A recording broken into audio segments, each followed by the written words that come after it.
In this video, representation mode and the rhetorical techniques of The Hills and the Sea will be covered. The Hills and the Sea is a 2017 documentary film that is directed by Andrew Ng. With the approval of many large-scale development projects, Penang is on the verge of seeing an extraordinary transformation in its urban facade. Due to the development project that was involved in fishermen's fishing area, the seas become more polluted and causes a big loss on crabs and fishes, which destroy the natural habitat. The source of income of the fishermen in Tanjong Tokong, Penang then affected. As well, development plans in Penang also cutting through the dusky leaf monkeys habitat and other wildlife in the hills, as the dusky leaf monkeys can disperse seeds, which acts a crucial role in the ecosystem.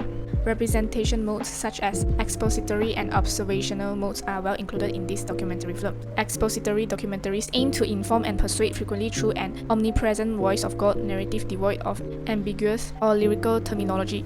It delivers a very appropriate and immediate response to the audience. For instance, Muhammad Ishaq, the head of the fishing community of Tanjong Tokong, was narrating the struggle that they are facing as a fisherman due to the ambitious development plans in Penang. With this, the audience gets to acknowledge how serious the development plans can affect the livelihood income of the fishermen and also the natural habitat when a dolphin was hit by the propeller during the work on reclamation. On the other hand, Jolin Yap, a wildlife researcher, also narrating about the environmental issues on Penang Island due to the implementation of highway development, which affects the habitat of dusky leaf monkeys and other wildlife in the hill. With this, the audience can realize the impact of environmental issues due to the development plans in Penang.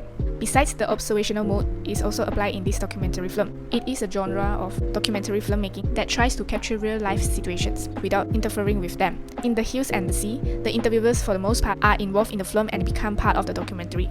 However, filmmakers and camera crews will not be present in it, as they try to keep the situation as real as possible so that the viewers can witness all that happens and trust it. There is a scene where all of the fishermen went for a protest, which is truly in observational mode, as it follows people or events in real time, frequently in the context of everyday life to instill a sense of realism. We also tend to notice that the film crew spontaneously follows the event, giving the film a sense of immediacy and freshness.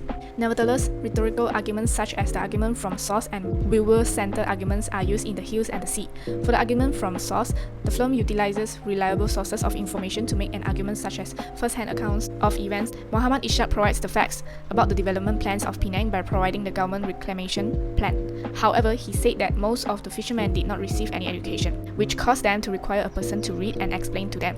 Other than that, Jolin Yap also stated how the implementation of highway development would affect the movement of the wildlife by showing a scene that a dusky leaf monkey had died when it moves from the forested area to the coastal line. Moreover, viewer-centered arguments are shown in this film during the interview scenes.